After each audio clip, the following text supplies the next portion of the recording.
Specially for you, my dear. My mother-in-law, Margaret, beamed as she placed the steaming mug in front of me. Her voice was sweet, almost too sweet, like honey masking something bitter. I smiled, though my stomach clenched. So sweet, I said, keeping my tone light. I wrapped my hands around the cup, feeling the warmth seep into my palms. But there was something off. The aroma rising from the cup wasn't the rich, comforting scent of freshly brewed coffee. It carried a strange, almost chemical-like tang, something metallic that tingled in the back of my throat before I even took a sip. Across the table, my husband Steve barely looked up from his phone, one arm draped over the back of his chair, his usual air of arrogance suffocating the space between us. "Drink up," Margaret chirped, her eyes twinkling. "I made it just the way you like it." She had never cared how I liked my coffee. For 7 years, I had sat at this table, enduring her constant condescension, her not-so-subtle digs, and her smothering influence over Steve. She had always been the quiet puppeteer, pulling the strings of my marriage, reinforcing my husband's belief that he was above me, that I was lucky to be with him, that he was doing me a favor. And Steve? He fed off her approval, a golden boy who could do no wrong in her eyes, while I was the outsider who could never measure up. My fingers tightened around the handle. I glanced at Steve. He didn't even notice the way his mother's eyes flicked toward my cup, the slight tension in her jaw as she waited. Why is she watching so closely? Then I remembered. This wasn't the first time something seemed off about what she had given me. 2 months ago, after a family dinner, I had spent the entire night curled in pain on the bathroom floor, my stomach cramping violently. Margaret had played the concerned mother-in-law role flawlessly. "Maybe you have a sensitive stomach, dear. Perhaps you should watch what you eat." And Steve? He had just rolled his eyes, blaming me for ruining the evening with my drama. Another time, it was an odd dizziness after tea at her house, my head swimming, my body feeling sluggish and uncooperative. Margaret had patted my hand. "Oh dear, maybe you're just dehydrated." And Steve had laughed, teasing me about not being able to handle a simple cup of tea. But now? Now she was watching too closely, waiting too intently. I felt my heartbeat quicken as my mind raced. "What is in this coffee?"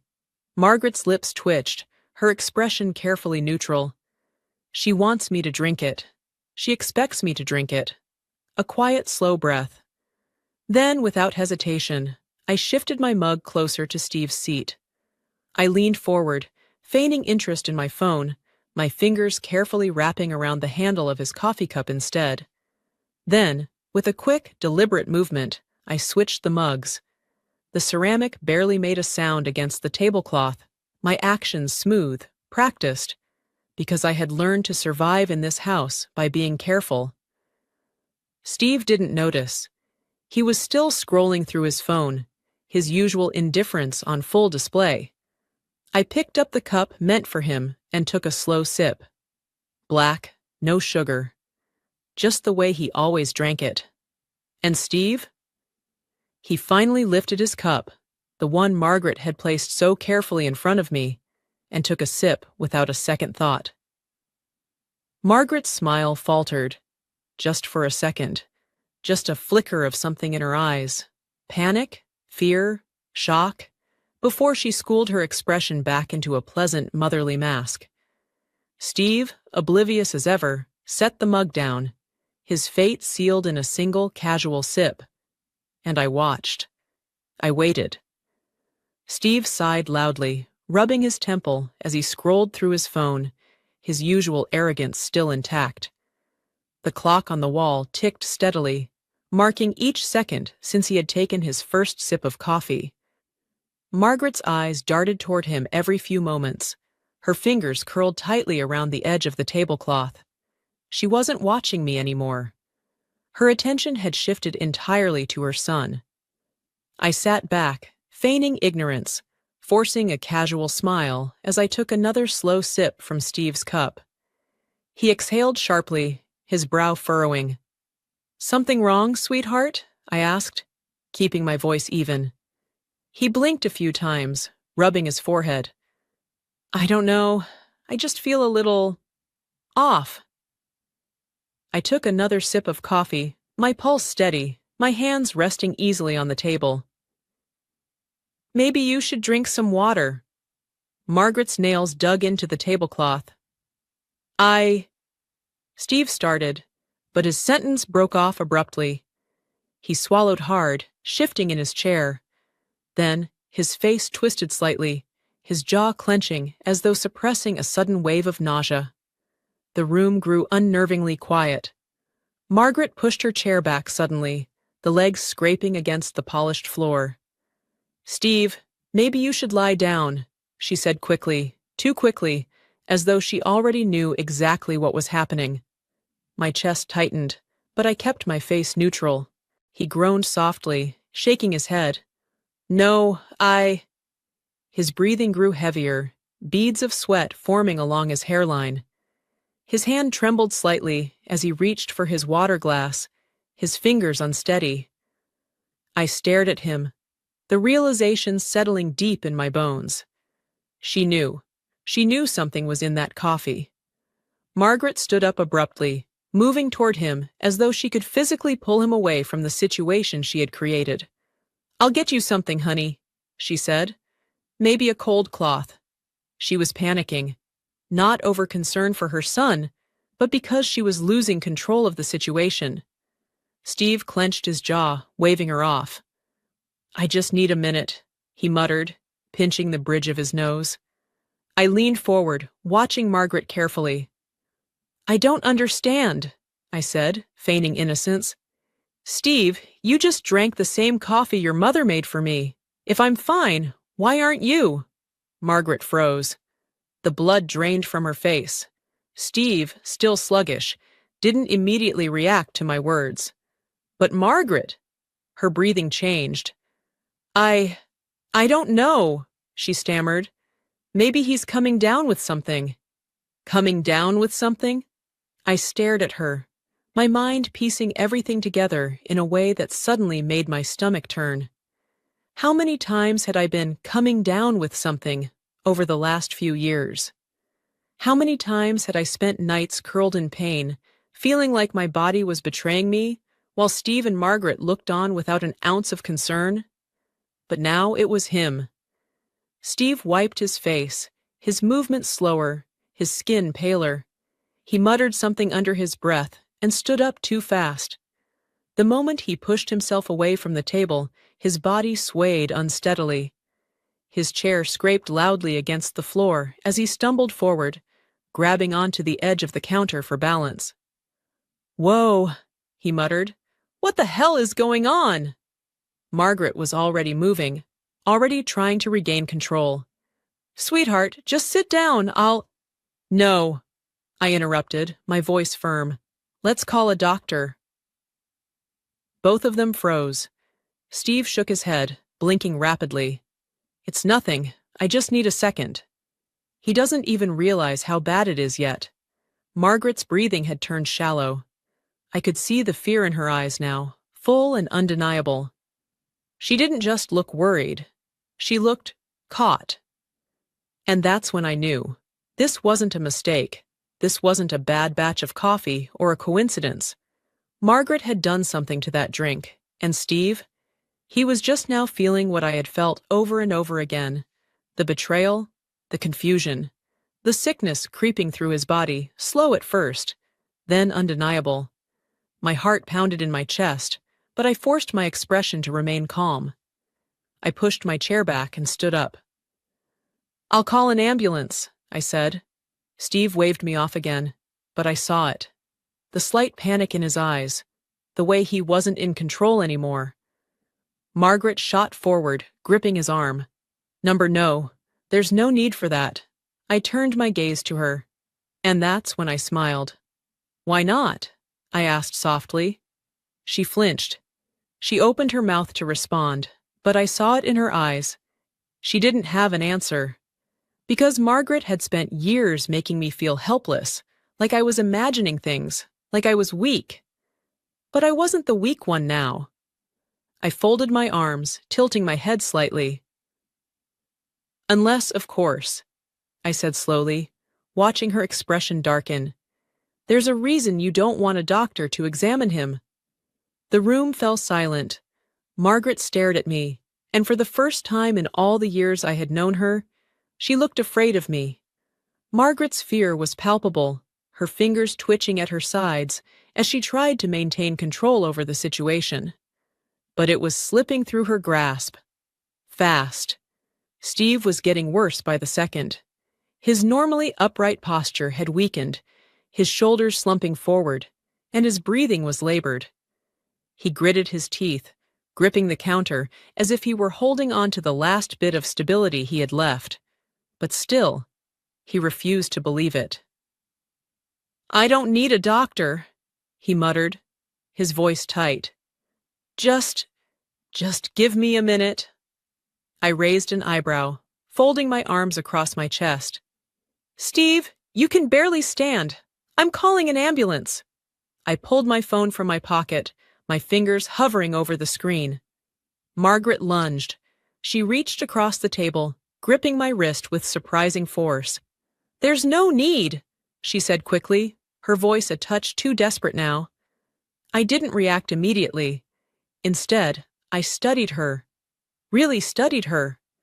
Her breathing was uneven, her pupils were dilated. She was shaking, not from worry, but from pure, unfiltered panic. I met her gaze and spoke slowly. "What did you put in his coffee, Margaret?"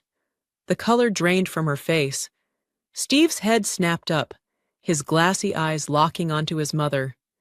She hesitated. That hesitation alone was enough. Steve exhaled sharply, finally registering what I had been suggesting all along. His own mother had done something to him.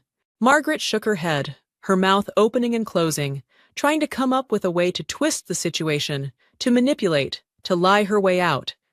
But it was too late. I wasn't the naive, obedient daughter-in-law anymore. I yanked my wrist from her grasp and hit call on my phone. Margaret's panic turned to rage. Her hands slammed onto the table as she leaned forward.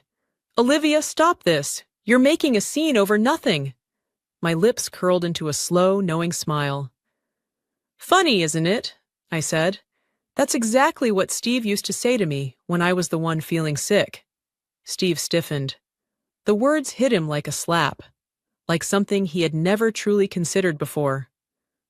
Margaret's head jerked toward him, her mouth twisting into something almost desperate. "Sweetheart," she soothed, "she's overreacting. You're just exhausted. Let's get you to bed." Steve flinched away from her. For the first time, his mother's touch repulsed him. He didn't trust her anymore. I don't." His voice faltered, his body still fighting against whatever she had given him. But he knew. He knew. The realization settled over him like a thick fog, the weight of it pressing down, suffocating him. I stepped closer, my voice soft but firm. "You don't feel right, do you?" Steve shook his head, his arrogance gone. His breathing had become shallower, his hands unsteady. The phone rang in my hand. Margaret's entire body went rigid. A voice crackled through the speaker. 911. What's your emergency?" Before Margaret could jerk forward and try to stop me again, I turned my back on her, stepping away. "I need an ambulance," I said, loud and clear, making sure every single word was heard. Steve sagged against the counter, his weight shifting unsteadily. He was fighting to stay upright now. Margaret's world was crashing down around her. I could hear her sharp, frantic breathing behind me, but I didn't turn around. I was done being afraid of her. "This is Olivia Bennett," I continued. "My husband drank something at his mother's house, and now he's having trouble breathing, feels weak, and is sweating excessively. I believe—" I paused, letting my words sink in. "I believe he was poisoned." There it was. The truth. Raw, exposed, irrefutable. Margaret collapsed into her chair, a breathless gasp escaping her lips. She wasn't in control anymore. A long silence filled the room. Then Steve, still unsteady, his voice hoarse, finally spoke. "Mom!" His voice shook, with betrayal, with confusion, with disbelief. "What the hell did you do to me?" Margaret didn't answer, because there was nothing left to say. The sirens started wailing in the distance, and I smiled, because for the first time in years, Margaret was finally powerless. The wail of sirens grew louder, cutting through the thick tension in the room. Margaret sat frozen in her chair, her hands clenched into fists on the table. Her once perfectly composed demeanor had crumbled, replaced with something raw and desperate. Steve, pale and sweating through his shirt, sat slumped against the counter. His breath was coming in short, uneven gasps now, his body clearly struggling against whatever was in his system. I stood between them, my phone still in my hand, my heart pounding steadily in my chest. It was happening. Years of humiliation, manipulation, gaslighting, years of being told I was weak, that I was imagining things, that I was being dramatic. And now, reality was hitting Steve like a freight train. The man who had spent years belittling me, dismissing my pain, siding with his mother against me, was now looking at her with something close to horror. The first flicker of doubt, the first time he was forced to see her for what she truly was, and that realization terrified him. The flashing red and blue lights cut through the window as the ambulance skidded to a stop outside. Margaret's head snapped up. "No!" she whispered. I turned toward her, calm, steady, ready. "This is happening," I said simply. She shook her head, her eyes darting between me and her son, as if she could still somehow fix this, as if she could still control it. She stood abruptly, her chair screeching against the floor. "Listen to me, Olivia," she hissed, her voice sharp with desperation. "If you don't say anything, if you tell them it was just a misunderstanding, then what?" I cut her off, my voice even. "Then you'll get to keep doing this? Keep getting away with it?" Her lips parted, but no words came out. She didn't have an answer, because she knew, deep down she knew. This wasn't the first time. And Steve? He knew it now, too. I turned back to him, watching the way his face contorted with realization. I didn't have to spell it out for him. All the times I had been sick, all the times he had laughed it off, all the times his mother had played innocent while I suffered. He knew, and that knowledge was crushing him. The paramedics burst through the front door, two of them rushing toward Steve. Margaret staggered back, pressing herself against the wall, as if she could disappear into it. "What's his condition?" One of the paramedics asked me, his voice urgent. "He's dizzy, sweating, disoriented," I said. "It started about an hour ago, right after he drank his coffee." One of them immediately began checking Steve's vitals, while the other prepped a stretcher. "What's in the coffee?" the second paramedic asked, already assessing the situation. My eyes locked onto Margaret. She didn't move, didn't blink, didn't breathe. Slowly, I turned back to the paramedic. "I don't know," I said, my voice deliberately loud. "But his mother made it, specifically for me." That was it. That was all I had to say. Because the second those words left my mouth, Margaret's entire body went rigid.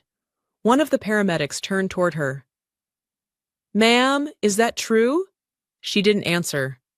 I watched as she struggled to find a way out, to lie, to twist the truth, to manipulate, but there was no way out. Not this time. Steve, his voice hoarse, his body weak, finally spoke. His next words would change everything. "Mom!" He swallowed hard. "What did you do to me?" Margaret flinched, as if he had slapped her. The paramedics were already lifting Steve onto the stretcher. One of them turned to me. "He needs to be transported immediately. Are you riding with him?" I didn't hesitate. "Yes." Margaret stepped forward, a last desperate attempt to grasp some sliver of control. "Wait," I turned to her, my expression unreadable. "You should probably get a lawyer," I said. Then I walked out the door, leaving her standing there, helpless. The hospital smelled sterile, a mix of antiseptic and something metallic that clung to the air. The beeping of machines filled the space around us, each sound a reminder of how close Steve had come to something irreversible. I sat in the corner of the emergency room, watching as the doctors worked around him, checking his vitals, running tests, asking questions. Steve lay still, his skin pale, his body weak from whatever had been in that coffee. But his eyes were open now, and for the first time in years, they were looking at me, really looking at me.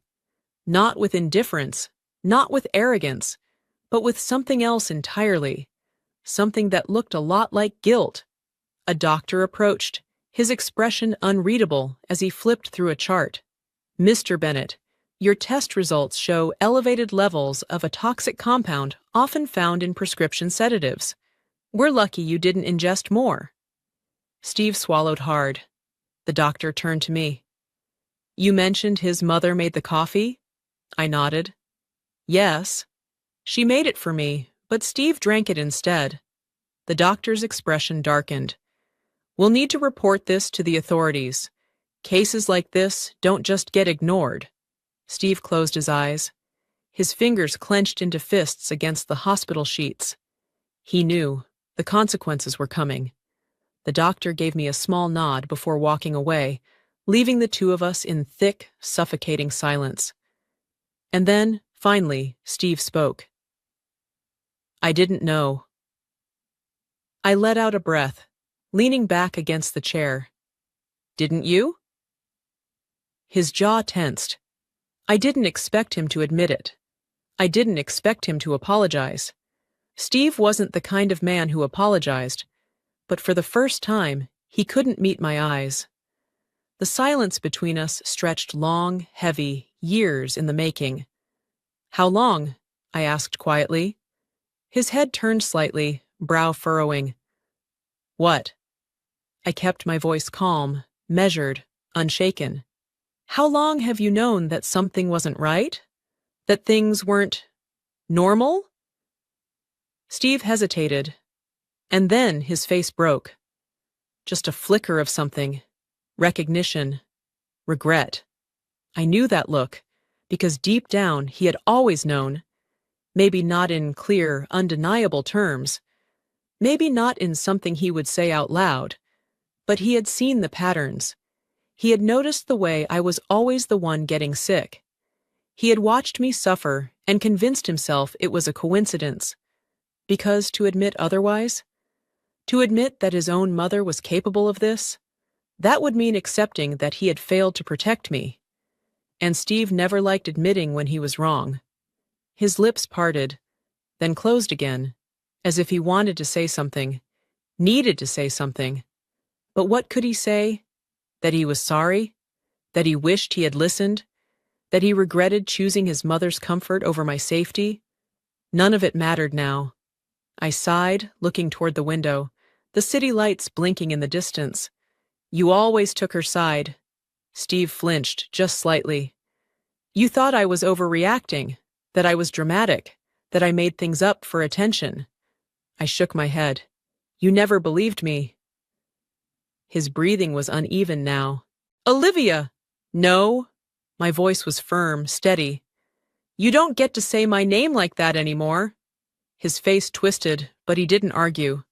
Because he knew I was right. The door opened, and a nurse stepped inside. "Mr. Bennett, a detective is here to speak with you." Steve stiffened. This was it. The unraveling of everything he had ignored. Everything he had chosen to overlook. And this time, there was no escaping the truth. The door to Steve's hospital room swung open, and in walked Detective Harper, a middle-aged woman with sharp eyes and an air of quiet authority. She carried a notebook in one hand, a voice recorder in the other, and the weight of inevitable consequences on her shoulders. Steve barely lifted his head. He looked defeated, his body weakened by whatever Margaret had put in his coffee. the coffee meant for me. I stayed seated in the corner, my arms crossed, my heartbeat steady. "Mr. Bennett," Detective Harper greeted, her tone clipped, professional. "I understand you suffered a reaction to something in your drink." Steve swallowed, his Adam's apple bobbing. He looked at me first. Not at the detective, not at the wall, but at me, like he was waiting for permission, like he still thought I was the one who would protect him.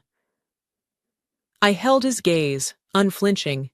For years, he had watched his mother slowly destroy me and had done nothing. And now he was in my position, except I wasn't going to save him. I raised an eyebrow, waiting. Steve turned back to the detective, his jaw tightening. "Yeah," he muttered. "Something was off about the coffee." The detective nodded, flipping open her notebook. "Your wife informed us that your mother prepared the coffee specifically for her, that you drank it by mistake. Is that correct?" Silence. A long, painful silence. Steve was caught between the truth and the lie. The truth meant betraying his mother. The lie meant betraying himself. Finally, he exhaled. "Yeah, that's right." Detective Harper wrote something down. "Has this happened before?" Another silence. I tilted my head slightly, daring him. "Lie, Steve. Say it's the first time. Say it's just a mistake. Say you had no idea." His fingers twitched on the blanket. He knew I wouldn't let him get away with it. Not this time. His mother had gotten away with too much already. He ran a hand down his face. "I don't know," he muttered. "I mean, Olivia's been sick before, but I thought—" I let out a quiet laugh, shaking my head. "You thought what, Steve?" I asked. "That I was imagining it? That it was all in my head?" His face darkened with shame. He knew. I knew he knew. Detective Harper's gaze sharpened. "Mr. Bennett, your medical records show no pre-existing conditions that would explain your reaction. Your wife, however, has had multiple emergency room visits over the past few years with similar symptoms. Do you understand what I'm implying?" Steve didn't respond. Because this was the moment. The moment where he had to decide who he was going to protect. Himself? Or the mother who had tried to poison me? The mother who had succeeded for years? I sat forward, my voice even. "You knew something was wrong. You always knew. But you ignored it because it wasn't happening to you." Steve's breathing was shaky. I kept going. "Every time I got sick, every time I sat in a hospital bed like you are now, you told me it was nothing. You laughed at me. You made me think I was crazy." I leaned closer, my voice like steel. "But now? Now, you believe me." Steve closed his eyes. He had nothing to say. Because I was right. Detective Harper didn't let the moment linger. She snapped her notebook shut. "We'll need to speak with your mother. Officers are already en route to her house. If she tries to leave, she'll be taken into custody." Margaret, the puppet master, the woman who had ruled my marriage, whispering poison into Steve's ear just as she had poisoned me. But now she was caught. "Mr. Bennett, do you want to press charges?"